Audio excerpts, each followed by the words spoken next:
हरे कृष्ण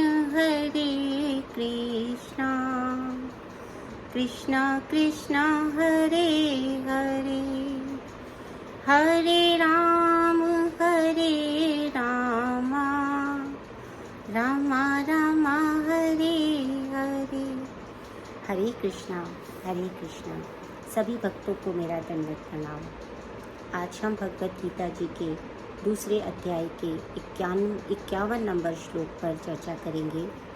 यहाँ पर भगवान उपदेश दे रहे हैं कि कर्म योग, बुद्धि योग अथवा भक्ति योग क्या होता है और हमें क्या करना चाहिए। तो भगवान इतने दयालु हैं कि वो हम भौतिकवादियों के, जो लोग हम भौतिकवादी अर्थात भौतिक इंद्रिय तृप्ति में फंसे हुए हैं, उन सब को यह ज्ञान प्रदान करना चाहते हैं कि किस प्रकार से हम इस दुख आश्रय अर्थात इस भौतिक संसार से मुक्ति प्राप्त करके उनके पास कैसे हम पहुंच सकते हैं। इस बात का वो हमें ज्ञान करवाना चाहते हैं। तो भगवान ये कह रहे हैं कि कर्मजं बुद्धि युक्ता ही फलं त्यक्त्वा मनीषिणः जन्म बंध विनिर्मुक्ता पदम गच्छन्ति अनामयम्। अर्थात इस तरह भगवत भक्ति में लगे रहकर बड़े बड़े ऋषि मुनि अथवा भक्तगण अपने आप को इस भौतिक संसार में कर्म के फलों से मुक्त कर लेते हैं। इस प्रकार वे जन्म मृत्यु के चक्र से छूट जाते हैं और भगवान के पास जाकर उस अवस्था को प्राप्त कर लेते हैं जो समस्त दुखों से परे है। हरे कृष्णा। तो श्रीमद् भागवतम में भी ऐसा आया है कि ये जो मुक्त जीव जिस स्थान पर पहुंचते हैं वो स्थान कैसा है, वो कैसा स्थान है, किस तरह से वो इस भौतिक जगत से भिन्न है, इसके विषय में वो यहाँ पर बता रहे हैं। और ये भागवतम के 10वें अध्याय के 14वें चैप्टर में 58 नंबर श्लोक में आया। तो भगवान क्या कह रहे हैं यहाँ पर भागवतम में क्या आया है कि समाश्रिता में ये पद पल्लव प्लवम महत् पदम पुण्य वशो मुरारे भवाम बुद्धि वत्स पदम परम पदम पदम पदम यद विपदाम न तेषाम्। अर्थात जिसने उन भगवान के जो चरण हैं वो हमारे लिए एक नाव के समान है। ठीक है, तो नाव के समान ये जो भगवान के जो चरण कमल रूपी नाव है, जिसने उसको ग्रहण कर लिया है और जो दृश्य जगत के आश्रय, ठीक है ना, दृश्य जगत के आश्रय यानी कि ये जो भी भौतिक संसार है ये दृश्य जगत है, ये हमें दिखाई दे रहा है जो दृश्य जगत है, इसके वो आश्रय हैं और किस नाम से विख्यात हैं? मुकुंद नाम से। तो मुकुंद का अर्थ क्या होता है? मुकुंद का अर्थ होता है मोक्ष प्रदान करने वाले, मोक्ष के दाता हैं। उसके लिए यह भव सागर गोखुर में समाये जल के समान है। गोखुर यानी कि जो गाय होती है ना, उसकी जो टाप होती है, उसकी जो छोटा सा गड्ढा पड़ता है जब वो चलती है, उस पर छोटा सा एक गड्ढा होता है, उसमें जितना पानी होता है, तो इतना बड़ा जो भव सागर ये संसार रूपी है वो केवल किसके समान है? छोटे से गोखुर के समान है।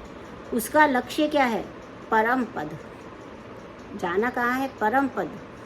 वह स्थान है जहाँ पर भौतिक कष्ट नहीं होते, इसीलिए उसको क्या नाम दिया गया? वैकुंठ, यानी कुंठा से रहित, सभी प्रकार के कष्टों से रहित, यह स्थान जहाँ पद पद पर संकट नहीं होते हैं, ऐसे वहाँ चले जाते हैं।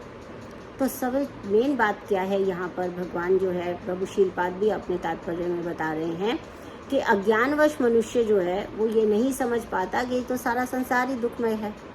हम देखते हैं, हम संसार में देखते हैं कि जितने भी वैज्ञानिक प्रगति कर ले, विज्ञान प्रगति कर ले, लेकिन जो 4 प्रमुख दोष हैं इस भौतिक जगत के, वो क्या हैं? जन्म, मृत्यु, जरा और व्याधि। तो ना तो हमारा जन्म पे कंट्रोल है, ना मृत्यु पे है। बुढ़ापा भी आएगा ही, मृत्यु व्याधि भी होगी ही, हम कहीं पे कुछ नहीं कर पाते हैं। तो क्या होता है कि जो अज्ञानवश जो व्यक्ति होता है वो कहता है यही मेरा भाग्य है, बस मुझे ये तो झेलना ही है। वो उसको अज्ञानवश सहन करता रहता है और वो ये समझ ही नहीं पाता कि मैं क्यों इस दुख को झेलूं, मैं कहाँ से आया हूँ, ये दुख कहाँ से आए हैं, इनका निवारण मुझे कहाँ मिलेगा, ये सब वो सोचता ही नहीं है। तो इसीलिए ही उसको जो है वो अज्ञानी का है, क्योंकि उसको सबको मालूम है कि संसार में सर्वत्र जो भी जीव उत्पन्न हुआ है वो दुखों से ही पीड़ित है। इसीलिए इस भौतिक संसार को एक और नाम दिया गया और वो दिया गया दुखाश्रय। लेकिन जो व्यक्ति ये समझ जाता है कि मेरी स्थिति क्या है, मेरी स्थिति क्या है, अर्थात जब वो यह समझ जाता है कि वो भगवान का एक शाश्वत अंश है और उसका अपना कोई अलग से अस्तित्व नहीं है और वो भगवान का सेवक है, इसी स्थिति को आत्म साक्षात्कार भी कहते हैं। इसी स्थिति को ये भी कहते हैं कि उसे अपने स्वरूप का ज्ञान हो गया है। अदरवाइज क्या होता है कि जीव आत्मा जो है वो जब इस भौतिक संसार में आता है तो वो अहंकार के वश में आ जाता है, मतलब वो सत्व रजस तमस इन गुणों में क्योंकि बंध जाता है तो इसके कारण उसको ये लगने लगता है कि ये तो मैं भी कर सकता हूँ, मैं अहम ब्रह्मस्मि, मैं भी ब्रह्म हूँ, मैं भी भगवान ही तो हूँ, मैं भी तो चेतन हूँ, मैं उनका अंश हूँ तो मैं भी वही हुआ। जैसे एक सोना है तो सोने के जो छोटे छोटे कण है वो भी सोना है, मैं भी सोना हूँ, वो भी सोना है, क्या अंतर है। तो इस प्रकार का जब अज्ञान उसको हो जाता है तो वो फिर क्या करता है कि वो अज्ञानवश इस भौतिक वृत्ति में संलग्न हो जाता है, वो इसी में लगा रहता है। तो उसके कारण उसको हमेशा पग पग पे जो है संकट आते रहते हैं। हम देखते हैं, हम भौतिक जीवन में रह रहे हैं, हम सब जो है हमेशा कोई ना कोई बात से दुखी रहते हैं, है ना। आज ये हो गया, कल वो हो गया। कभी ऐसा नहीं होता कि हमें हम बड़े शांत हो गए कि हाँ अब हम बिल्कुल सुखी हैं। हम थोड़ा क्षणिक होता है वो, 2 दिन का, 3 दिन का, 4 दिन का, उसके बाद एक नई समस्या आ जाती है। तो सब लोग, हम लोग जो हैं अज्ञान में डूबे हुए लोग जो हैं वो सब हमेशा इन दुखों को झेलते रहते हैं, समझ नहीं पाते हैं कि हमें ऐसा क्यों करना पड़ रहा है।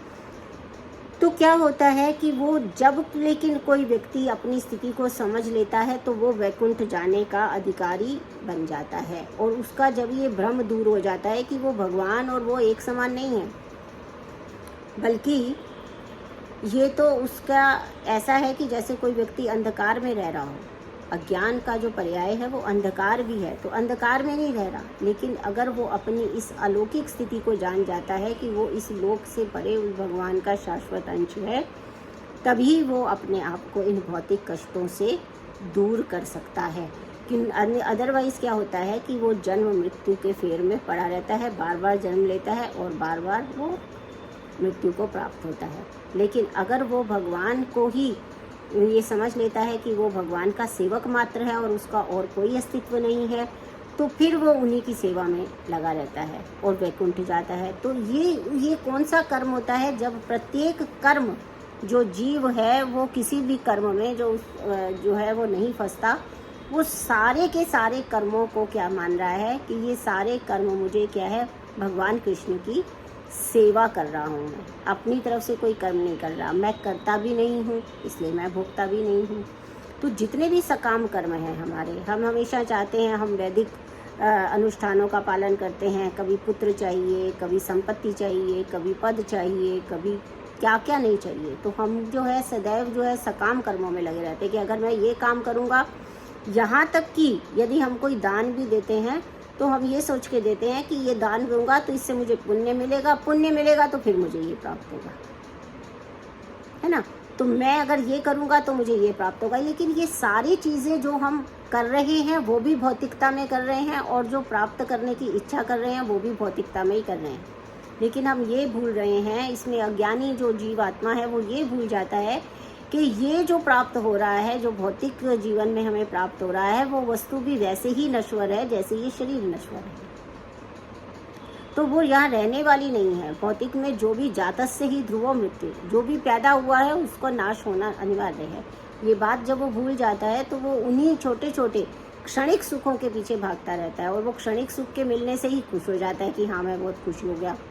लेकिन वो खुशी भी जो है वो उसकी कुछ देर ही रुकती है और बाद में वो फिर से उसी झंझट में फंस जाता है। इसी प्रकार से जब वो कोई पुण्य कर्म करता है तो उस पुण्य का फल उसको चाहिए। अगर उस पुण्य का फल उसको नहीं मिलता है, वो किसी के लिए अच्छा करता है, बदले में उसको अच्छा नहीं मिलता है, तो वो फिर दुखी हो जाता है।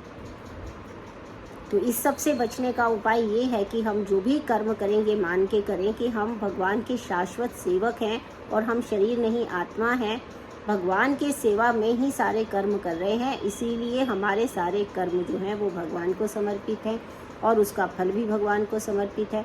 तो इस प्रकार से जब हम सकाम कर्मों से दूर हो जाते हैं और निष्काम भाव से कर्म करने लगते हैं तो वही कर्म योग कहलाता है, वही बुद्धि योग कहलाता है और वही भक्ति योग कहलाता है। हरे कृष्णा।